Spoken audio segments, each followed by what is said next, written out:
James Cagney. James Cagney wasn't supposed to make it out of the slums.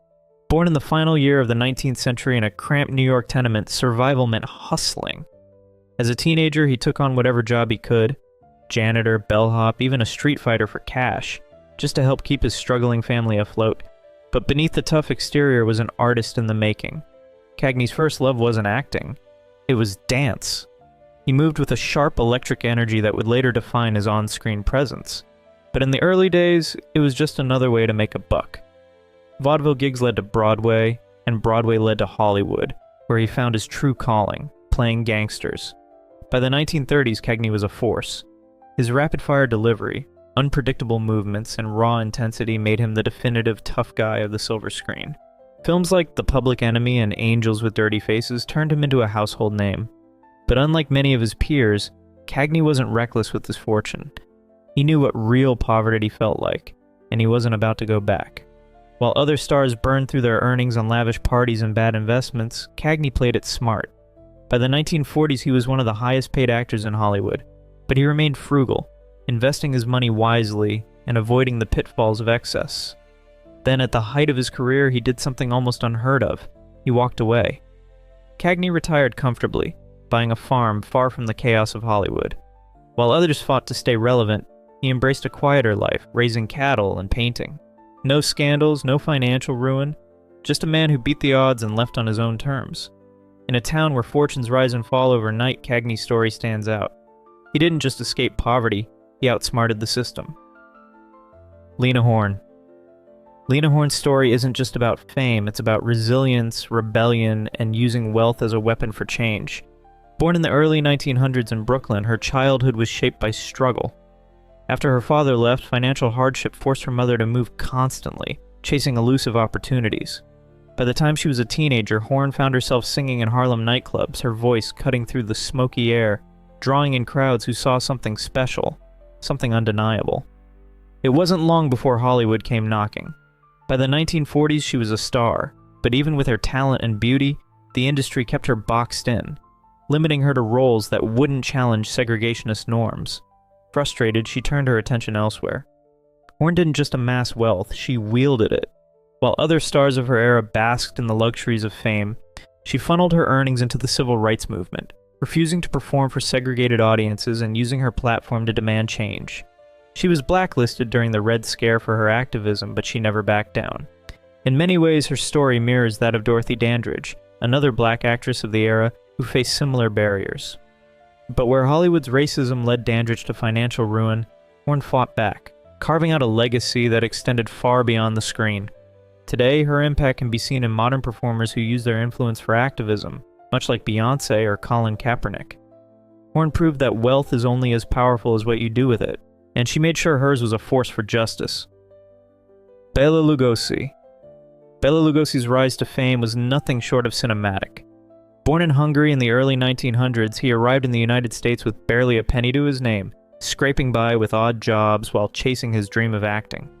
His breakthrough came in 1931 when he embodied the role of Dracula, a performance so iconic it cemented the very image of the vampire in pop culture. But fame, as it often does, came with a price. Lugosi found himself typecast, unable to escape the shadow of the Count. Despite earning large sums, his extravagant spending habits and struggles with addiction drained his fortune. By the time the golden era of Hollywood had moved on, Lugosi was left behind, reduced to working in low-budget horror films just to survive. Friends and admirers, including director Ed Wood, tried to help, but the damage was done. His story is a haunting reminder that riches can vanish as quickly as they come, a fate not unlike that of modern celebrities who mismanage their wealth. Lugosi's tragic downfall mirrors those of stars today, who rise fast and fall even faster, proving that even legends aren't immune to financial ruin. Hattie McDaniel. Hattie McDaniel's story is the definition of triumph and tragedy wrapped in one. Born in 1893 to formerly enslaved parents, she knew nothing but struggle from the start. Poverty wasn't just a phase, it was her reality. She worked as a maid while chasing a dream that seemed impossible for a black woman in early Hollywood. But McDaniel had something no one could take from her, talent. That talent landed her the role of Mammy in Gone with the Wind, a performance so powerful, it made history. In 1940, she became the first black actor to win an Academy Award. But even with an Oscar in her hands, Hollywood still saw her as nothing more than a maid. Studio executives boxed her into servant roles, refusing to let her expand beyond the stereotypes. And the racism didn't stop there. When Gone with the Wind premiered in Atlanta, she wasn't even allowed to attend. Imagine winning the highest honor in your industry but still being treated like an outsider. Still, McDaniel didn't let the industry's limitations define her. She used her wealth to support black charities, funding schools and community programs. She fought against discrimination, pushing for better roles for black actors, though Hollywood was slow to change. It's a story that echoes through time, like how Dorothy Dandridge, decades later, would face the same barriers despite her undeniable talent. McDaniel's riches didn't shield her from racism, but they gave her the power to fight back. And that fight paved the way for generations of black performers who refused to be confined by the roles Hollywood handed them. Fred Astaire. Imagine being told you had no talent, by Hollywood itself. That was the reality for Fred Astaire, a man who would later redefine dance on the silver screen. Born in the year 1899 to a struggling immigrant family, young Fred performed in vaudeville alongside his sister Adele, not just for applause, but to help put food on the table. The grind was relentless, but it sharpened his skills, making him a performer who could command an audience with nothing but his feet and a rhythm. Yet when he tried to break into Hollywood, he was met with brutal rejection. One infamous screen test reportedly dismissed him outright. Can't act, can't sing, slightly bald. For most, that would have been the end of the dream. But Astaire wasn't most people. He kept pushing, kept perfecting until he became the most celebrated dancer in film history. His musicals made millions, pairing him with legends like Ginger Rogers and turning tap dancing into high art. But unlike many of his peers, Astaire didn't squander his fortune. He invested wisely, securing a financial future that kept him comfortable long after the dance floors emptied. While other stars of his era fell into financial ruin, Astaire remained one step ahead, just as he always had, gliding effortlessly from poverty to prosperity. Greta Garbo. Before she was Greta Garbo, she was just Greta Gustafsson, a girl born into hardship in early 20th century Sweden. Her father, an unskilled laborer, struggled to provide, and when he fell ill, the family sank deeper into poverty. By her teenage years, Garbo was working in a department store, folding clothes and dreaming of something bigger. But fate had other plans. A talent scout spotted her in a short film she had done for the store, and soon she was studying acting in Stockholm. Hollywood came calling not long after, and by the 1930s she was one of the highest paid actresses in the world. Yet despite her fortune, Garbo never embraced the glitz of Hollywood. She lived modestly, invested wisely, and at just 35 she stunned the world by walking away from it all. No farewell tour, no dramatic exit, just silence. She lived the rest of her life in near seclusion in New York, quietly amassing a multi-million-dollar estate.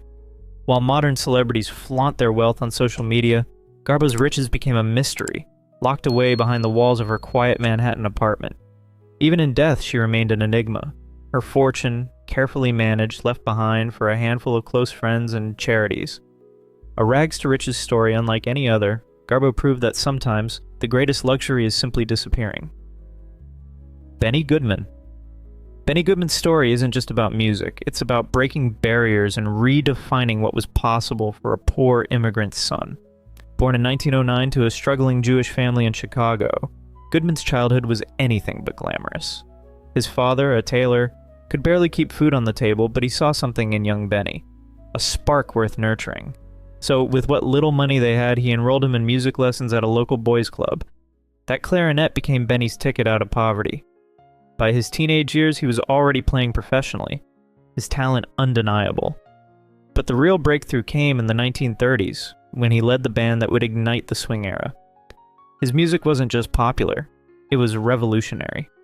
In an era of segregation, Goodman made the bold move of hiring black musicians like Teddy Wilson and Lionel Hampton, defying the industry's unspoken rules. Then came the moment that changed everything. Carnegie Hall, 1938. Jazz had long been dismissed as lowbrow entertainment, but Goodman's concert shattered that perception, proving it was an art form worthy of the grandest stage. The performance was electric, and overnight Benny Goodman became a household name, and a very wealthy man. But he didn't hoard his fortune.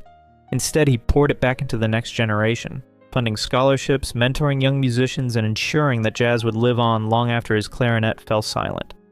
From the slums of Chicago to the pinnacle of American music, Goodman's journey wasn't just about making it big, it was about lifting others up with him. Barbara Stanwyck. Imagine being 4 years old and losing everything. Your parents, your home, your sense of security.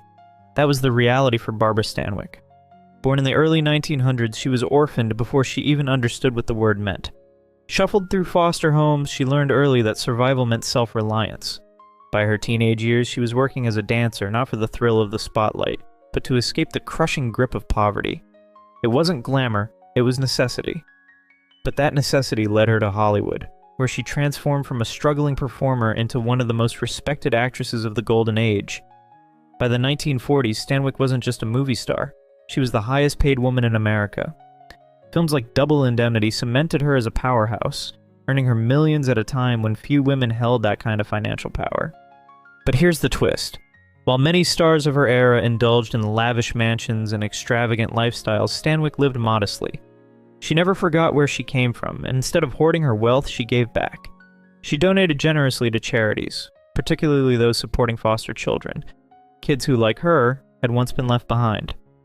Her story is one of resilience, of turning hardship into triumph.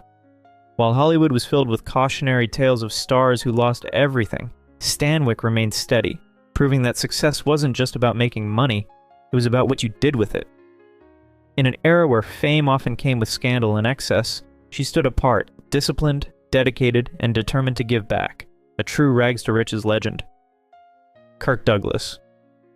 Born into crushing poverty in 1916, Isher Danielowicz, better known to the world as Kirk Douglas, started life as the son of illiterate Jewish immigrants in Amsterdam, New York. His father, a ragman, barely made enough to support their large family, and young Douglas had to hustle from an early age, selling snacks to factory workers just to help put food on the table. But he had bigger dreams. After serving in World War II, he pursued acting relentlessly, landing his breakout role in The Strange Love of Martha Ivers in 1946. By the 50s, he was one of Hollywood's biggest stars, commanding the screen in films like Spartacus and Paths of Glory. But Douglas wasn't just about fame.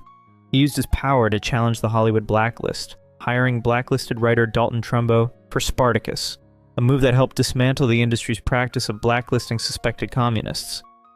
And when Douglas made his fortune, he didn't hoard it. He donated millions to charities, funding scholarships, and rebuilding playgrounds in underprivileged neighborhoods.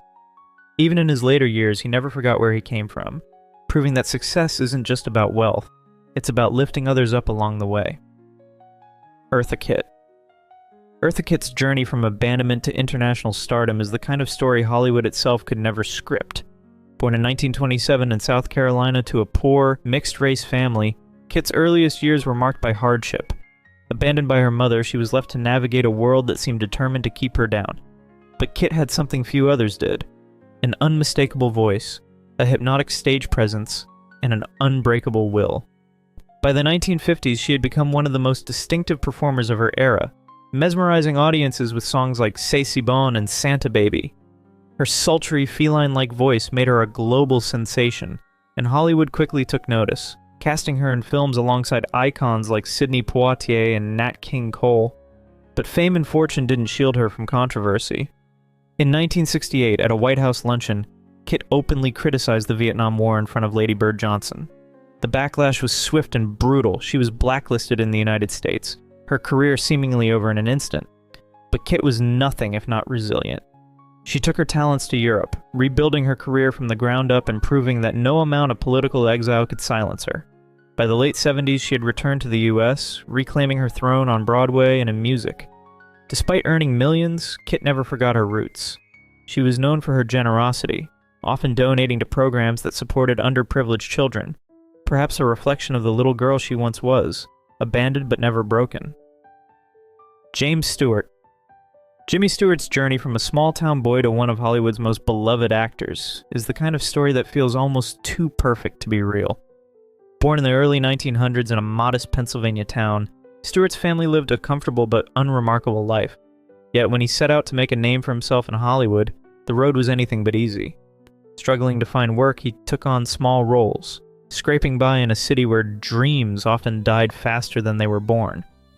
But then came the late 1930s, and with it a breakthrough that would change everything. Films like Mr. Smith Goes to Washington and The Philadelphia Story turned him into a household name, and suddenly the kid from Pennsylvania was one of the most sought-after actors in the world. But just as he reached the peak of his career, World War II called, and Stewart didn't hesitate. He became a bomber pilot, leading dangerous missions over Europe despite already being a Hollywood icon. When he returned, he wasn't just a war hero, he was a man who understood his worth. He became one of the first actors to demand a percentage of his film's profits, a move that secured his financial future in a way few at the time had even considered. Stewart's story isn't just one of fame and fortune. It's about tenacity, risk, and redefining what success in Hollywood could look like. Patsy Cline.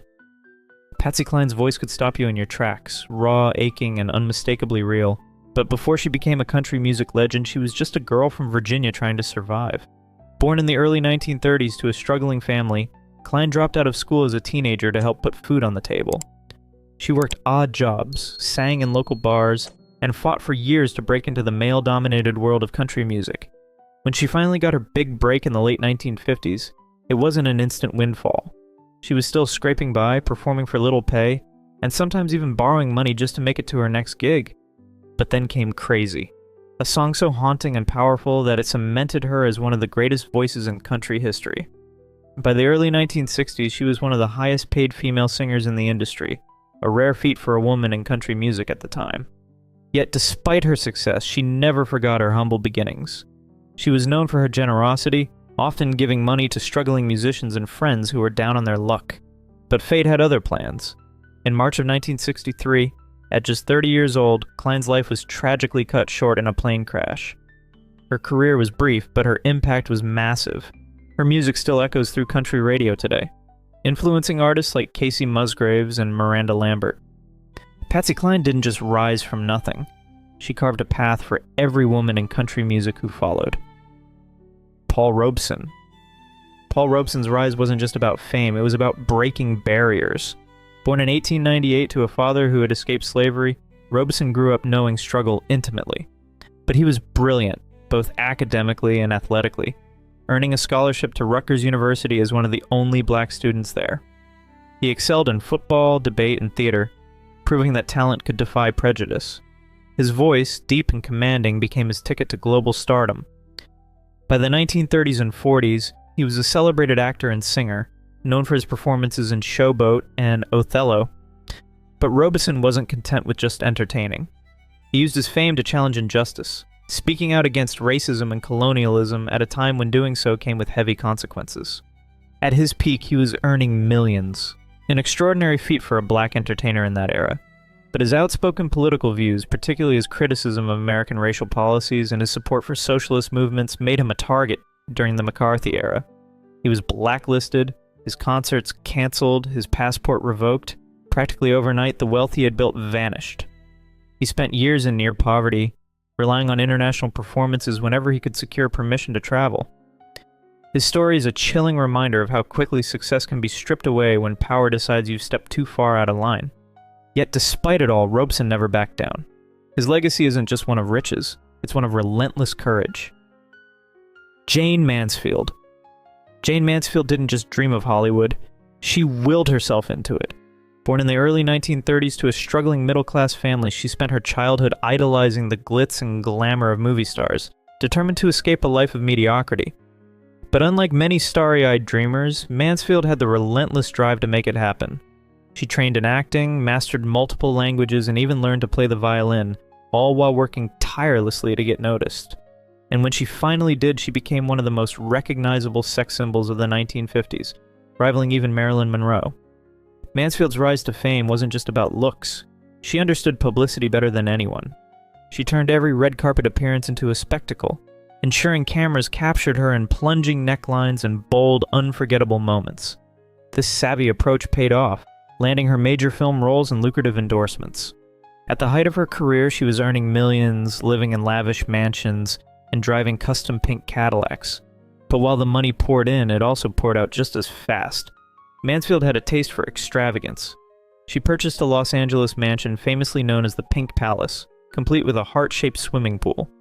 Her parties were legendary, attended by Hollywood's elite, and she spared no expense on designer clothes, jewelry, and luxury vacations. but the glamour came at a cost. Multiple divorces drained her finances, and poor money management meant that despite her success, she struggled to maintain her wealth. By the time the 60s rolled around, her star had begun to fade, and so had her fortune. Unlike modern celebrities who diversify with business ventures, Mansfield lived purely for the moment. If she were around today, she might have leveraged her brand into a beauty empire or a reality TV career. Instead, she spent as fast as she earned, embodying the ultimate Hollywood cautionary tale, proof that fame and fortune can be fleeting, no matter how bright the spotlight shines. Nat King Cole. Born in the unforgiving poverty of early 20th century Alabama, Nat King Cole's journey to wealth was anything but easy. His mother, a church organist, introduced him to the piano, and by the time his family moved to Chicago, he was already absorbing the vibrant jazz scene. But success didn't come overnight. He played in smoky clubs for pennies, honing his craft until his smooth baritone voice caught the world's attention. By the late 1940s, he wasn't just a jazz pianist. He was a crossover sensation, one of the first black artists to achieve mainstream success in America. Yet, even as his records sold millions, Cole faced relentless racism. In the 50s, he purchased a home in an upscale Los Angeles neighborhood, only to be met with threats and hostility from white residents. But he refused to back down. Instead, he used his wealth to fight injustice, funding voter registration drives and legal battles against segregation. Unlike many stars who indulged in excess, Cole channeled his fortune into a movement, proving that success wasn't just about personal gain, it was about breaking barriers for those who came after him. Rita Hayworth. Rita Hayworth's story is the ultimate Hollywood transformation, one that took her from a struggling child performer to a silver screen goddess. Born in the year 1918, she grew up in a family of dancers who barely scraped by, performing in nightclubs as a child just to help make ends meet. But fate had bigger plans. A Hollywood talent scout spotted her, and suddenly the shy girl from a struggling family was being remade into a star. Studio executives changed her name, dyed her hair, and sculpted her into one of the most glamorous women of the 1940s. With films like Gilda and CoverGirl, she became an icon, earning millions and defining an era of cinematic beauty. But behind the dazzling facade, Hayworth faced heartbreak and financial turmoil. Despite her wealth, she endured a series of failed marriages, including one to a prince, and legal battles that drained her fortune. As if that weren't enough, in her later years, she suffered from early onset Alzheimer's, a condition few understood at the time. Her struggles brought national attention to the disease, leading to increased funding for research. Even in hardship, she left a lasting impact beyond Hollywood, proving that her legacy was more than just beauty and fame. If you've enjoyed this video, please leave a like and comment. Also consider subscribing and hitting the notification bell to get notified of our new videos each week. Thanks for watching.